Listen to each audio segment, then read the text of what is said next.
Let's end this, she says, loud enough for the entire bar to hear. The sound slices through music, laughter, and glass. Conversations freeze mid-sentence. I feel dozens of eyes turn toward us. And she knows it. That's the point. Her name is Lena, the kind of woman who can turn a crowd into an audience without meaning to, except tonight she means every second of it. Her lipstick's the same shade she wore the night she first said she loved me. The night she cried and told me I was different. Now she's standing, arms crossed, voice steady while mine is supposed to break. I stay seated. She's performing, and I can see the stage lights in her pupils. Her new fling, a tall guy with a cheap smirk and an expensive shirt, watches from across the room pretending not to. That's the first twist. This isn't heartbreak, it's theater. I'm just the prop. You don't have to do this, I say quietly, just loud enough for her. But she doesn't hear me. Or maybe she does and chooses not to. Oh, I do, she says, voice sharp and clear. I can't keep pretending. You're controlling. She pauses, eyes flicking toward her audience. Boring. Laughter ripples through the bar like static. My throat tightens, not with shame, but something darker. I could fight back, throw her lies at her feet. But the way she's trembling tells me she's already losing. I lean back, take a slow sip of my drink, and let silence build until even the music seems to stop breathing. Okay, I say. Just that. Calm. Almost gentle. That's the second twist. Not the reaction anyone expects. Not even her. Her eyes flicker. Confusion. Then panic. She wasn't prepared for indifference. She wanted rage, humiliation, anything that would feed the drama she'd scripted. You've got nothing to say? She asks, forcing a smile. The crowd leans closer, smelling blood that isn't there. I set my glass down and meet her gaze. You don't need my permission to go, I say. But maybe next time, try honesty before performance. The laughter stops. Complete silence. Every spectator suddenly realizes they've been watching something real, not a show. Her smile fades. The man across the room looks away. And Lena, the woman who choreographed my humiliation, blinks as if I've just rewritten the scene she spent days rehearsing. That's when she storms out. And I realize the quiet hurts her more than anything I could have said. The bar exhales when she's gone. People return to their drinks, pretending they weren't part of someone's collapse. I stay until the ice in my glass melts. My hand doesn't shake once. When I finally step outside, the night air tastes like smoke and rain. My phone buzzes, messages I don't open. I walk. Not home. Just somewhere the noise in my head can't follow. She'll call, I think. Not out of guilt. Out of habit. She'll want to know why I didn't break. She does. 2 hours later. Lena, you made me look like an idiot. Me. You didn't need my help. Then nothing. Until 2:13 a.m. Lena, I shouldn't have done that. Me. I know. Lena, can I come over? I stare at the screen for a long time. This is the third twist. She isn't supposed to be the one chasing me. Not tonight. Not after what she did. But there's something in those words. Not apology. Not lust. Something heavier. Fear, maybe. I type no. Then delete it. Type Y. Delete that too. In the end, I send nothing. She shows up anyway. 3 knocks. Soft, almost nervous. I open the door expecting anger, hers or mine. But what stands there is neither. She looks lost. Makeup smeared, shoulders shaking. The same dress from earlier, but without the armor of confidence. Lena, I say. The name tastes like a wound. I didn't come here to fight, she whispers. I just needed to see you. I should close the door. She should walk away. Neither of us moves. Then she says the words that split the night in half. He was watching. I had to make him jealous. It wasn't about you. That's the fourth twist, with the real motive behind the spectacle.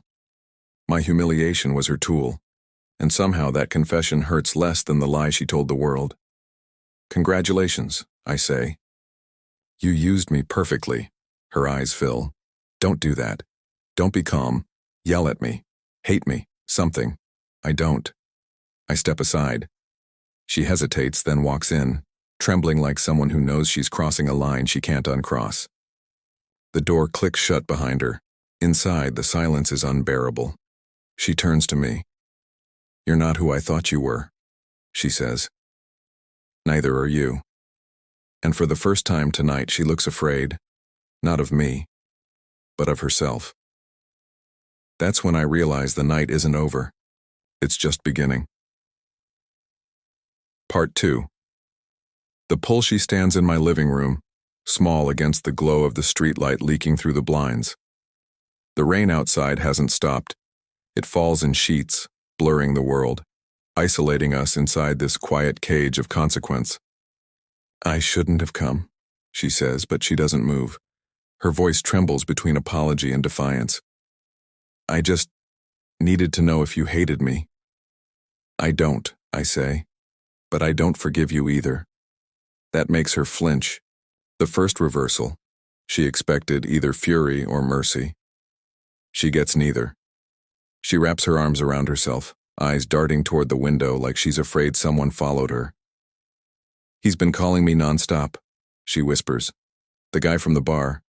I told him it was over. He didn't take it well. So you thought I was the safer option? I ask. Her silence answers for her. The second reversal. I think she came back for guilt, but it's fear. Fear of the man she tried to make jealous. Fear of what he might do. Stay, I say before I can stop myself. The word feels like a betrayal of reason. She looks at me like she can't decide whether I'm saving her or trapping her. Just for tonight? Just tonight. We sit opposite each other on the couch. The clock ticks too loud. I offer her a blanket. She refuses. She wants to be punished, maybe, or forgiven, but I don't know which would hurt her more. I wasn't supposed to care what you thought, she says suddenly. He told me if I made you look small, he'd... She stops. It doesn't matter. It matters. Her eyes flick up, glassy. You don't understand what kind of man he is. I think I do. I lean forward, elbows on knees. You were trying to survive. That softens something between us. The third reversal, sympathy. Mine, hers, maybe both. She exhales like she's been holding her breath since the bar. You're not even asking what I did before you, why he has this hold on me. I don't need to know. You should. Her voice cracks. Because he's not done with me. And now that I humiliated him, he's going to come after you. For a moment, I almost laugh. The irony stings. The woman who shattered me is warning me about danger. But her fear isn't performance this time. It's raw, the kind that leaves fingerprints on truth. What does he want? I ask. Control. Like always. She curls into herself, fingers gripping her knees. He doesn't love people. He collects them. And when I tried to leave, he said if I didn't prove I'd moved on, publicly, he'd ruin me. So you chose me as the proof. I didn't mean to hurt you, she whispers. I stand, pacing. You didn't just hurt me, Lena. You made me your weapon. I know, she says. And you didn't use it. That stops me. Her eyes lock on mine, unblinking, desperate. That's what broke him, she says. You not reacting. He thought you'd lash out, start something ugly. Instead, you just let him see himself. I realize she's right. My silence wasn't mercy. It was humiliation in another form. And part of me liked that. That's the fourth reversal. The rot in me showing through. You think I did it for you? I ask quietly. I stayed calm to look noble? No, Lena. I wanted him to feel smaller than I did. She studies me for a long time, something dark flickering behind her gaze. Maybe that's why I came back. The air thickens. Every word feels like it's balancing on a blade. She stands, takes a step toward me. "You scare me when you're calm," she says. "It's like you're watching everything burn and deciding which part to save." Maybe I am. Another step. The distance shrinks. Her perfume, faint smoke and rain, fills the space between us. "You could destroy me," she whispers, "and part of me wants you to." "Why?" I ask. "Because then at least I'd know it mattered." The fifth reversal, desire tangled with guilt. She's trembling, but she doesn't stop moving closer. Her fingertips brush mine. The contact feels like an accusation. I should pull away. I don't. When her lips touch mine, it's not forgiveness. It's surrender. The kiss is desperate, uneven, a confession made of breath. I taste her tears. Or maybe they're mine. After, she sits beside me, head on my shoulder. The storm outside grows heavier, matching the rhythm of our silence. "What happens now?" she asks. "Morning," I say. "You'll go home, pretend this didn't happen." "And you?" "I'll pretend I believe you." She laughs, a small broken sound. "You still don't trust me. I don't even trust myself." The clock ticks past 3 a.m. She drifts to sleep on the couch while I stare at the window. A car passes, its headlights flashing across her face. She looks peaceful. Too peaceful. I notice her phone vibrating in her purse. The name on the screen freezes me. Calder. The man from the bar. She told me she blocked him. I reach for the phone but stop. I shouldn't look. I already know what I'll find. Curiosity wins. Calder. "Nice performance tonight. You sold it." Calder. He almost looked convinced. Calder. "Tell me when you can meet again." He's watching you, right? Cold creeps up my spine. She didn't come here for safety. She came here because the act isn't over. That's the sixth reversal. The betrayal beneath the apology. I put the phone down. My reflection in the glass looks calm, but my pulse hammers like thunder. Outside, the rain finally stops. Inside, I realize I've just invited the enemy into my home and she's asleep on my couch. The phone buzzes again. "Calder, he's watching you, right?" The message stares back like a blade. For a long time, I just listen. Her slow breathing, the rain easing into silence. She looks harmless asleep, one hand curled near her throat. But the lie on her phone glows between us, bright and merciless. I should wake her, confront her, demand truth. Instead, I put the phone back. I don't even know why. Maybe I need to see how deep she'll go. Maybe I want her to keep lying, so I can justify what I'm about to do. The first reversal. She's no longer the only one playing a game. She wakes to morning light and the smell of coffee. Her eyes are swollen, her voice small. "You stayed up all night?" "Couldn't sleep," I say, handing her a mug. Dreams were too honest. Her smile is brief, broken. "Thank you for letting me stay." I nod, watching her hands tremble around the cup. I almost believe the vulnerability until I remember that text. "He's watching you." "Did he call again?" I ask, pretending to sound casual. Her eyes dart away. "No, I turned my phone off." Lie, that's the second reversal. She's still performing, but now I'm the audience pretending not to know. We eat breakfast like two people pretending they're still human. She laughs once, soft, almost shy. It hits me how easy it would be to fall back into that warmth. The version of her who used to sit here on Sunday mornings wearing my shirt, tracing the edge of my jaw like she was memorizing it. But that woman never existed. Or maybe she did and Calder killed her long before I knew her name. "You ever wonder," she says suddenly, "why people stay with the ones who hurt them?" "All the time," I say, usually while looking in a mirror. Her gaze lingers on me, searching, wounded. Then she says, "He's not going to stop, you know." "Then maybe I should meet him." Her fork clatters. "No, you don't understand what he's capable of." "Maybe you don't understand what I'm capable of." The words come out colder than I intend. She flinches. I see the fear flicker back, not of Calder, but of me. The third reversal. The predator she feared outside is now sitting across from her, holding her stare like a threat. She leaves the table, pacing. "You think you can fix this with strength, but that's what he feeds on," she says. He makes people fight him until they forget what they were fighting for. And you? I forgot myself. She stops by the window, fingers pressed to the glass. I told him things about you, she admits. Things I shouldn't have. He knows where you live, then you brought him here, I say quietly. Tears rise. I didn't mean to. Meaning doesn't erase consequence, her voice cracks. I came here because I thought maybe you'd protect me. Or because you knew I wouldn't. That silence between us feels final. She gathers her bag like she might leave. I don't stop her. But then she turns. Last night when I kissed you, she says, I wasn't lying. About what? That I still feel something. Her honesty hits harder than any lie could. I want to tell her I feel it too. That the ache in my chest isn't anger but recognition. But then her phone vibrates again. Same name, Calder. I grab it before she can. Calder. He's taking the bait. Nice work. The words detonate. I toss the phone onto the table. Tell me this is old, her face drains of color. Please just listen. How long, I ask. How long have you been feeding him information? It's not what you think, she cries. He said he'd hurt you if I didn't. So you sold me protection by selling me out? She steps forward. I'm trying to save you. The fourth reversal.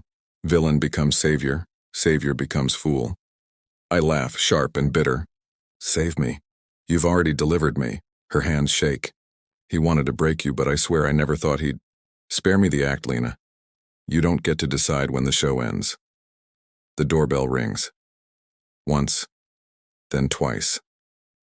She freezes. That's him. I glance at the door, heart pounding. The shadow behind the frosted glass moves. Deliberate, slow. Stay here, I whisper, though I don't know if it's to protect her or test her. I open the door. No one. Just an envelope taped to the frame. My name written in bold black ink. Inside, a photo. Me and Lena at the bar last night. And under it, a note. You looked calm. I'll fix that soon. I feel her behind me, trembling. He followed me, she whispers. He's close, I turn to her. Then we end this now. How? By giving him what he wants. She shakes her head. That's suicide. Maybe, I say. Or maybe it's the only way to find out what you're really doing here. Her eyes widen. You don't trust me. I don't trust anyone. That night, she refuses to leave. Says she's safer near me. I let her. Maybe because I want her close enough to read the truth in her breathing. She sits on the edge of the bed, voice fragile. He'll come for you, not me. That's how he punishes. I watch her, every word, every tremor. You keep saying what he'll do. What will you do, Lena? She looks up. Whatever it takes. Her answer chills me more than the threat outside. The fifth reversal canned on for the first time. I can't tell whether she's trying to save me or destroy me completely. She lies down beside me without asking. The distance between us is a war zone. Her breath slows. Mine doesn't. In the dark, she whispers, if he comes, don't open the door. I close my eyes, pretending to sleep, because I already did. Part 4. The trap.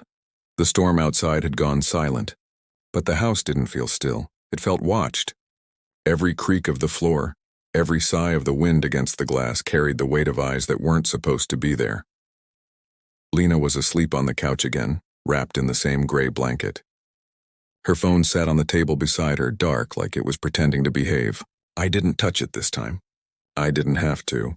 I already knew Calder was out there waiting for me to react, and I was done reacting.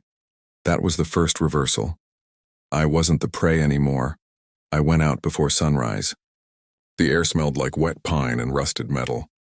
Down the hill by the old service road, I found the car, black, parked half hidden in the trees. Calder's style, expensive but too careful. I left a note on his windshield. You want me? Stop hiding. It wasn't courage that pushed me. It was exhaustion, the kind that comes when fear turns into something colder, heavier. Inevitability. By the time I got back, Lena was awake, sitting at the table, eyes red from crying. You went out? She asked. Needed air. Or needed to play hero.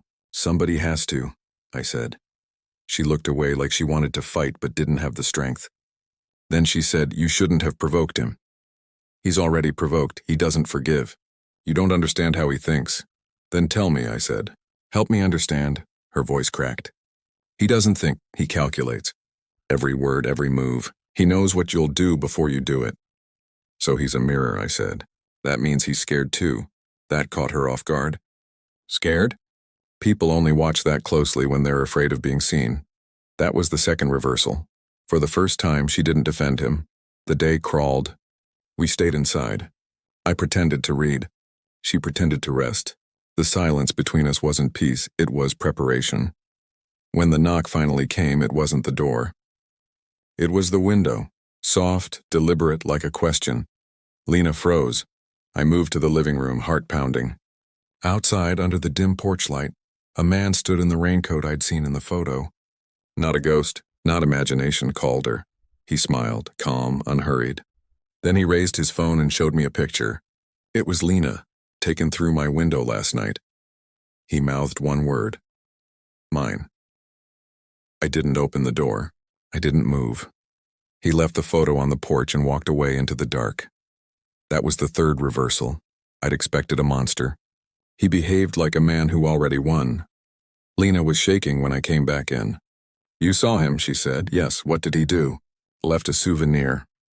I slid the photo across the table, her breath hitched. He wants you to believe I let him here again. Did you? Her silence lasted too long. No, she said finally, but I didn't believe her. Not completely. Then tell me what he really wants, I said. She whispered, you. Why? Because you got close to me. Because you made me forget him. That's his punishment.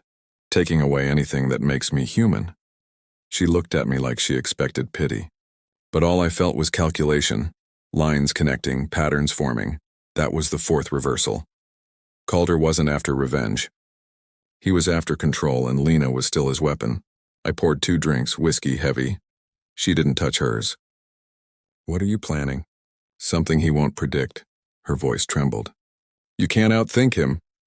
Then I'll outbleed him. The words scared even me. She stood, gripping the table. Please, don't let him turn you into what he is. Maybe that's what he's afraid of, I said. That I might already be. The way she looked at me, fear and sorrow mixed, told me she believed it. That night, I set the trap. I left the back door unlocked. Lights off, curtains open just enough to invite curiosity. A single lamp burned in the living room, illuminating Lena on the couch, her silhouette fragile and perfect. She didn't know. I told her to sleep early. I told her it was over. That was lie number 1.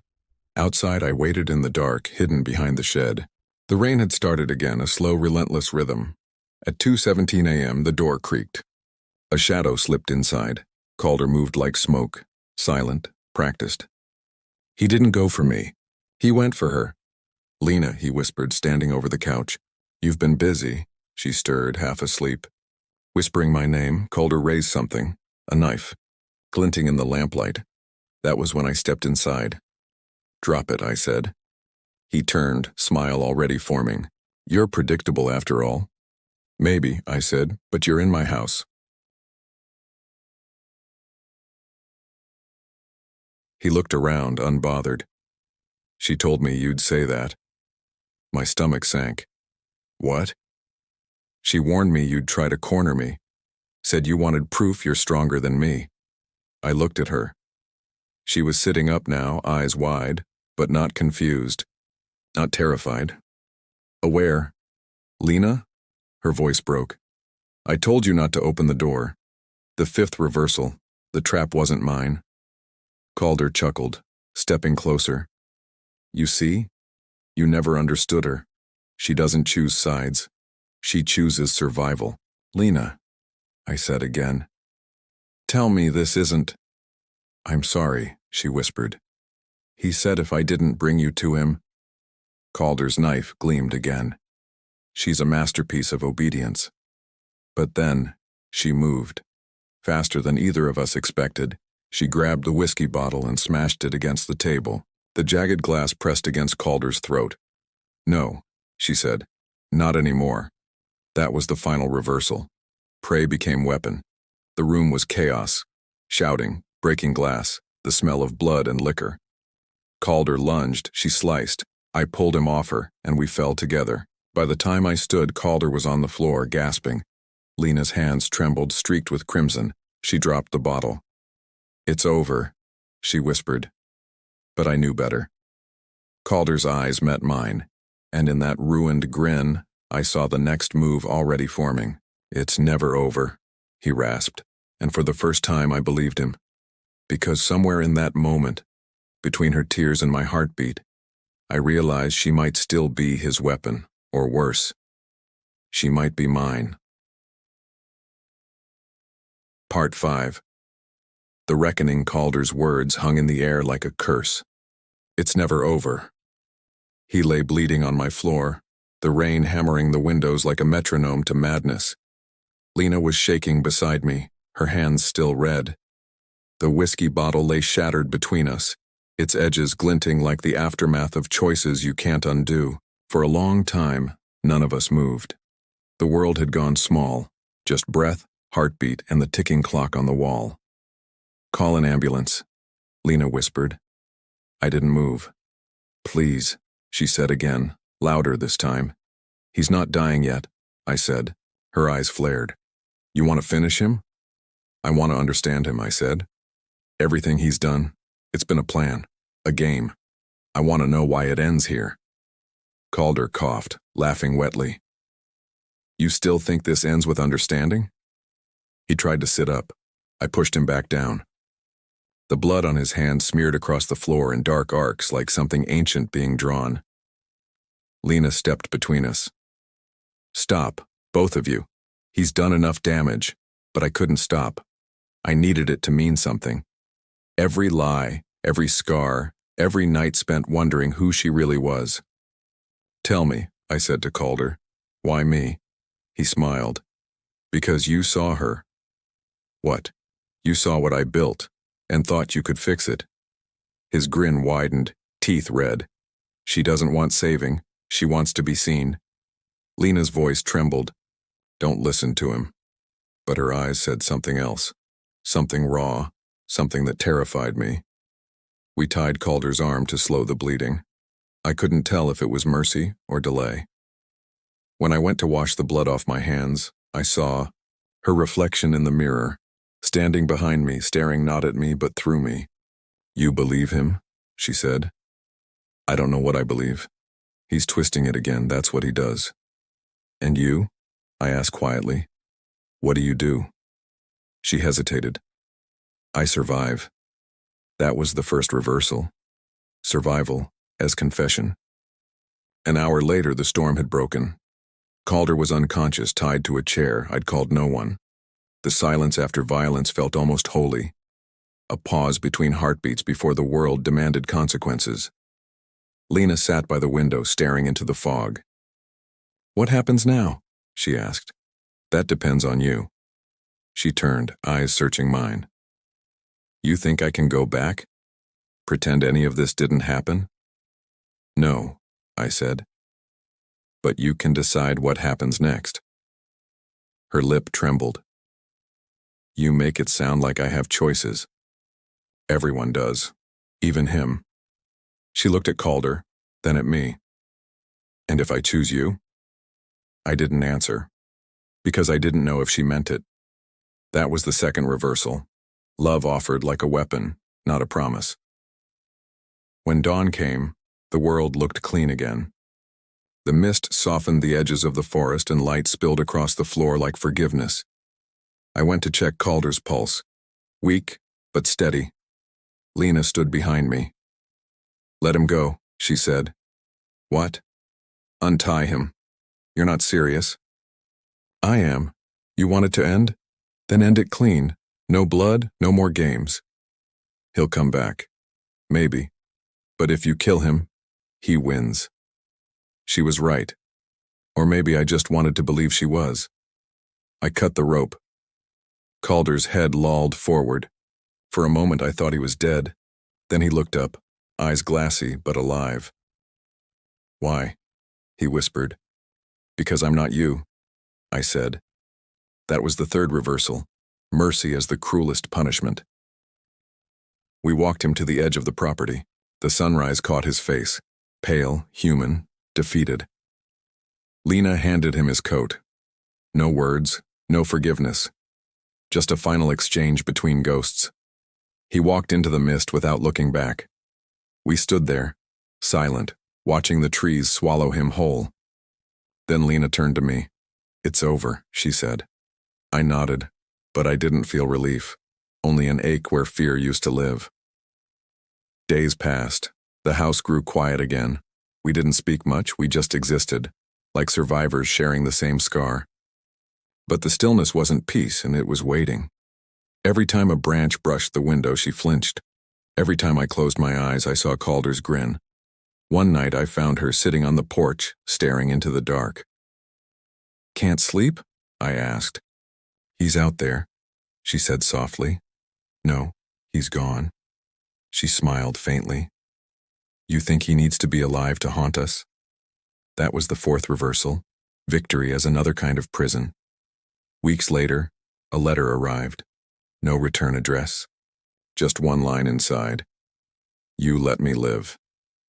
Now you'll learn how I did the same." There was no signature, but we didn't need one. Lena's hands shook as she read it. "He's not finished," she said. I took the letter, folded it, and burned it in the sink. "Then neither are we." She looked at me, not with fear, but something closer to resolve. "What does that mean?"